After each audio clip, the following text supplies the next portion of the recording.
Yo, yo, yo. This is Sebastian Zama from 777 FX.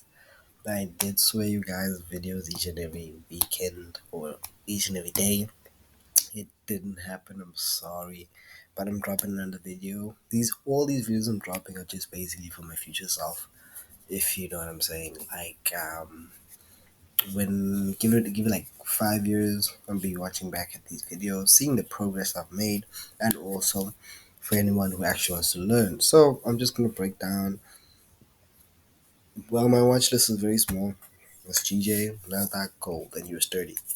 I trade Nasdaq and GJ. Gold and US 30s, they are instruments I'm getting into while trying. So yeah. So let's start with GJ. GJ. The reason for Okay, let's just break out GJ on the high time frame. So we go to the weekly. We go to the weekly with GJ. We remove the drawings.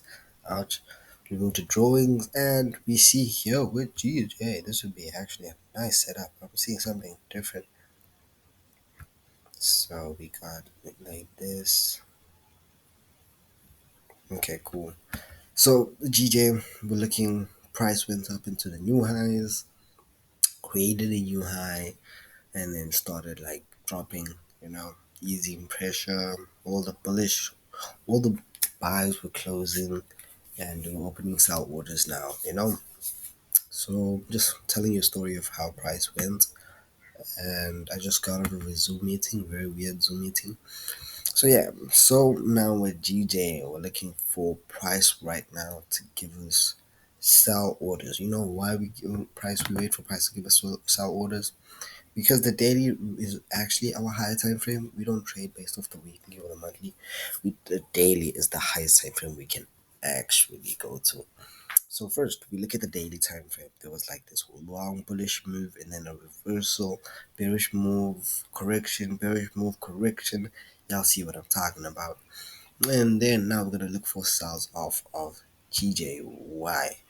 Now, because of the market structure on our macro time frame, which is our big time frame, that points out bearish orders. So being in line with the sells would actually be less risk than buying, if y'all know what I'm saying.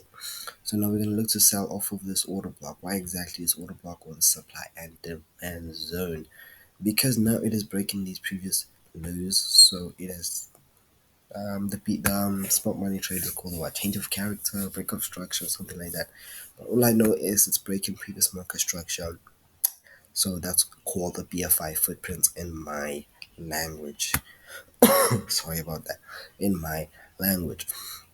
So we're gonna look to take sales off of this supply and demand zone. So remember, it's not just this order block. This whole zone right here is actually what we are looking for. So now we go down to the 4 hourly. Now we're looking to enter, or we're looking for a setup on GJ. A setup on GJ. We look at this 4 hour level right here, bro. And then this 4 hour level on this level, why I said level so many times. So the reason why it's at this particular zone is because you see how many sell orders. So low, level high, lower high, lower high, lower high. So now that's creating liquidity. There's a lot of sells above all these highs. So when price takes out all these highs, all the liquidity will be taken. It'll bump into these. This order block will mitigate the buy orders that are already there, and it will start selling hard. If you see what I'm saying, it will start selling hard. That's basically how we're looking at right now on GJ. That's our setup for the next week. We're gonna look into that. Nasdaq, beautiful thing. Nasdaq don't even really gotta do much. We go into the daily time frame. We actually start on the weekly. Remember, we start on the weekly. We understand what's now. Looking at all these previous weeks on Nasdaq has been bearish. It has been closing bearish, but this week it closed bullish. This is based off of this weekly OB right here, right? It tapped off of this weekly OB right here. So we go down to the daily. It's created a W pattern, double bottom, whatever you want to call it, equal lows. It's basically giving us that pattern, and then it's broken this previous high right here, which basically gives us a BFI footprint. It's actually fairly easy to read price. And then we mark the order block, which actually the initial move of price. This was the order block that price moved off of. So we actually, this is the order block. This is actually the order block we're talking about. And then we go down to the 4 hour. When we go down to the 4 hour, we find what the 4 hour order block within the daily order block. So it could be either this one or or this one right here. One of these two, one of these two OBs are gonna give us buys off of Nasdaq. Maybe this one, but we'll see. Because obviously it's breaking previous structure. Gonna look for a retracement down, tap into the order blocks, or buy off gold. Gold. Beautiful, beautiful gold. The Zoom meeting I just went into, that's actually what inspired this gold movement. So I'm gonna look at, but start on the weekly, right? I'm not gonna go into your study because your study is the same as Nasdaq. So we start on the weekly. You see gold. There's not really much bearish candles, but it's gonna be looking bullish now, which should actually says we should look for bullish orders, which is crazy.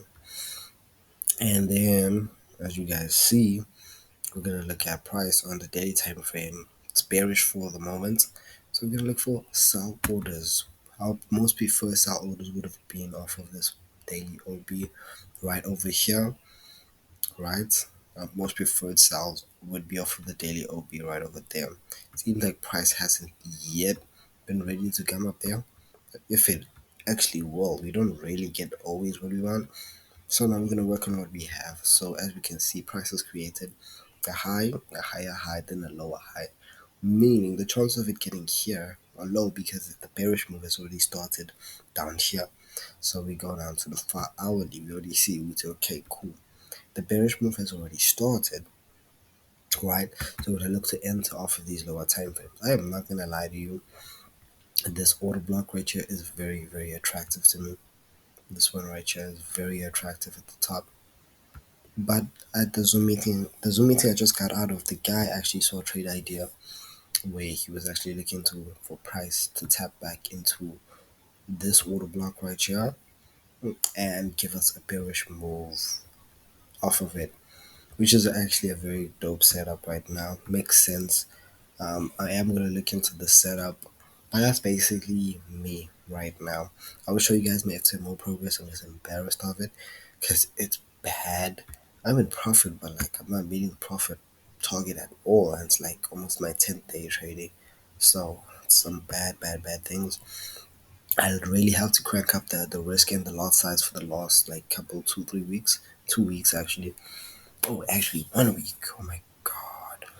So yeah, wish me luck, guys. Wish me luck. Wish me luck. But that's basically my setup on gold, Nasdaq, and GJ. I'm not gonna go a lot into U30. I'm not yet, guys, deep on U30.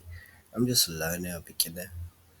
So yeah, that's basically gold and Nasdaq. I'm gonna check up the 50 MA and see if we get an ID50 setup. We might actually get an ID50 setup, like maybe if price comes back to this hourly order block and the 50 MA is also there, we're entering buys, no cap, easy ID50 setup. You'll see what I'm saying. You'll see what I'm saying. But yeah, that's my video for today. It is the 29th of May, 2022. It's around 1 a.m. Peace the fuck out. I hope you guys have a nice day or a nice weekend. I'm working tomorrow, always on the grind.